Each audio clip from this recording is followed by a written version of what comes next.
আজকের মধ্যে নিশ্চয়ন না করলে একাদশের নির্বাচন ও আবেদন বাতিল। একাদশ শ্রেণীতে ভর্তির জন্য নির্বাচিতদের নিশ্চয়ন করতে হবে আজ শনিবারের ২-৯ জুন মধ্যে। অন্যথায় প্রথম পর্যায়ের নির্বাচন ও আবেদন বাতিল হয়ে যাবে। একাদশ শ্রেণীতে ভর্তি বিষয়ক ওয়েবসাইটে এ তথ্য জানানো হয়েছে। পৃথক বিজ্ঞপ্তিতে জানানো হয়েছে, একাদশ শ্রেণীতে ভর্তির জন্য প্রথম পর্যায়ের আবেদনের ভিত্তিতে নির্বাচিত শিক্ষার্থীদের নির্বাচন নিশ্চয়নের শেষ সময় ২-৯ জুন, শনিবার, রাত ৮টা পর্যন্ত। নিশ্চয়ন না করলে প্রথম পর্যায়ের নির্বাচন এবং আবেদন বাতিল হবে এবং তাকে পুনরায় ফিসহ আবেদন করতে হবে। নির্বাচন নিশ্চয়নের জন্য নিজ পোর্টালে লগ ইন করতে হবে।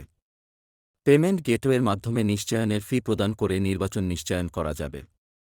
পেমেন্ট গেটওয়ের মাধ্যমে নিশ্চয়ন ফি প্রদান করতে অসুবিধা হলে সরাসরি বিকাশের মাধ্যমে নিশ্চয়ন ফি প্রদান করে নিশ্চয়ন করতে পারবেন।